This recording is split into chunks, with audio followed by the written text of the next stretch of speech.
বিসমিল্লাহির রহমানির রহিম। 2025 সালের জানুয়ারি মাসের 4 তারিখ আজকে।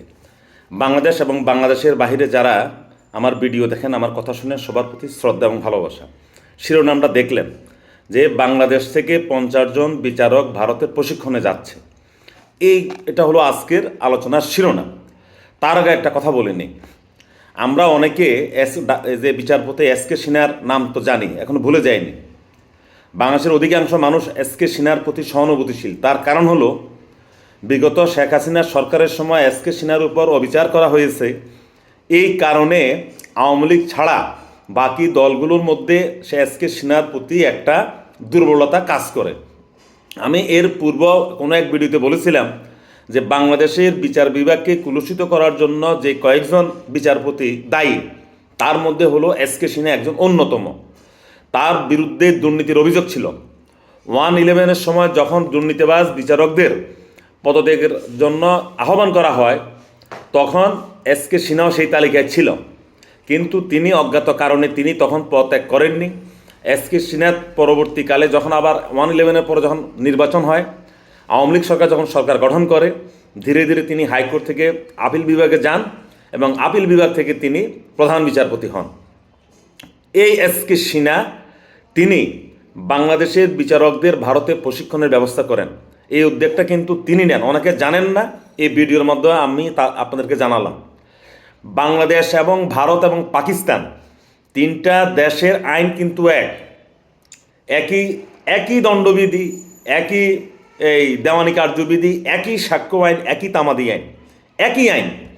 কারণ ব্রিটিশরা যখন এই আইনগুলো আমাদের এই উপমহাদেশে চালু করে, তখন তো সবাই ভারতীয় উপমহাদেশের ছিলাম আমরা।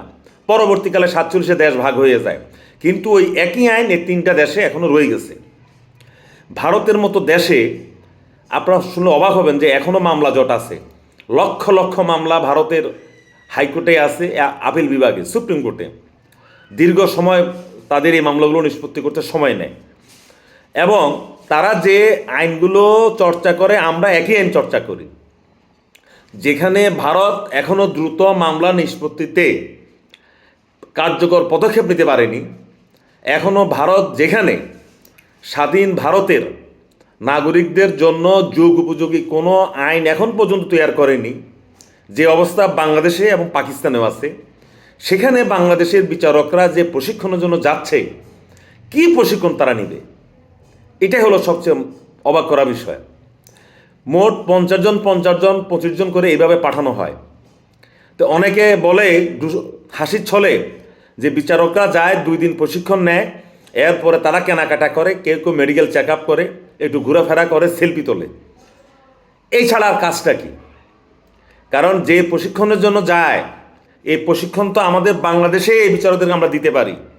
আমাদের দেশে যারা হাইকোর্টে বিচারক ছিলেন, বিচারপতি ছিলেন, প্রধান বিচারপতি ছিলেন, ওনারা যদি উদ্যোগ নেন যে হ্যাঁ, যুগ উপযোগী আমাদের জন্য কী ধরনের আইন করা দরকার, এটা বেশি সময়ের দরকার নেই, অল্প সময়ে তারা করতে পারে। কিন্তু তা না করে এই বাংলাদেশ থেকে এই বিচারকদেরকে 15 দিনের জন্য, 2 সপ্তাহের জন্য পাঠায়, 15 দিনের প্রশিক্ষণে পাঠায়। ভারতের মধ্যপ্রদেশের রাজধানী হলো ভোপাল। ভোপালে একটা বিচার বিভাগের একটা প্রশিক্ষণ আছে, সেখানে এই বিচারকরা যায়। তো এবারে যে তারা শুক্র শনি 2 দিন বা শনি রবিবার 2 দিন বন্ধ থাকে, আর 10 দিন এরা পায়। 10 দিনের মধ্যে যতটুকু জানলাম, 7 থেকে 8 দিন এরা প্রশিক্ষণ নেয়, আর ঘোরাফেরা করে, মেডিকেল চেক আপ করবে, আর কেনাকাটা করবে, এই বাস, এনাফ। এই প্রশিক্ষণ নিয়ে এসে এই বিচারকরা বাংলাদেশের বিচার বিভাগে কোনো অবদান রাখতে পেরেছেন, এরকম কোনো নজির এখন পর্যন্ত জানা যায় নাই। কারণ ইতিপূর্বে অনেক বিচারক প্রশিক্ষণ নিয়ে আসছেন। বাংলাদেশের কোনো জেলার কোনো উকিল সাহেব বলতে পারবে না যে ভারত থেকে প্রশিক্ষণ নিয়ে এসে ওই প্রশিক্ষণের আলোকে এই বিচারকরা বাংলাদেশে বিচার কার্য করেছেন। তাহলে যেখানে ডক্টর ইউনূস সরকারের এই অন্তর্বর্তী সরকার ভারতের সাথে যতটুকু সম্পর্ক না রাখলে নয়, ততটুকু সম্পর্ক বজায় রাখছেন, সেই জায়গায় বর্তমানে এই বিচারকদেরকে ভারতে পাঠানো কি উদ্দেশ্য বহন করে? তার মানে কি ভারতের ভূত, ভারতের ছায়া কি এই বর্তমান সরকারের আইন বিভাগের উপর কি আবার প্রভাব বিস্তার করছে? এটা আজকে জাতির অনেকেই আলোচনা করছে, সমালোচনা করছে। আলাপচারিতা করছে, মানে সব দিক দিয়ে। তাহলে যে কথাটা শেষ কথাটা বলতে চাই, যে দেশে যে ভারতে তারা তাদের মামলা জট কমাতে পারে না, দীর্ঘসূত্রিতা, তারা নিজেরাই কোনো ভালো একটা বিচার ব্যবস্থা বলতে যুগ উপযোগী বিচার ব্যবস্থা তারা গড়ে তুলতে পারেনি, সেই দেশে বাংলাদেশের বিচারকরা বা অর্থাৎ জুডিশিয়াল অফিসাররা গিয়ে প্রশিক্ষণ এনে এই দেশে কোনো ভূমিকা রাখবে, এটা অন্তত যারা নিয়মিত আইন পেশায় আছে তারা বিশ্বাস করে না। ধন্যবাদ সবাইকে, সবাই ভালো থাকবেন।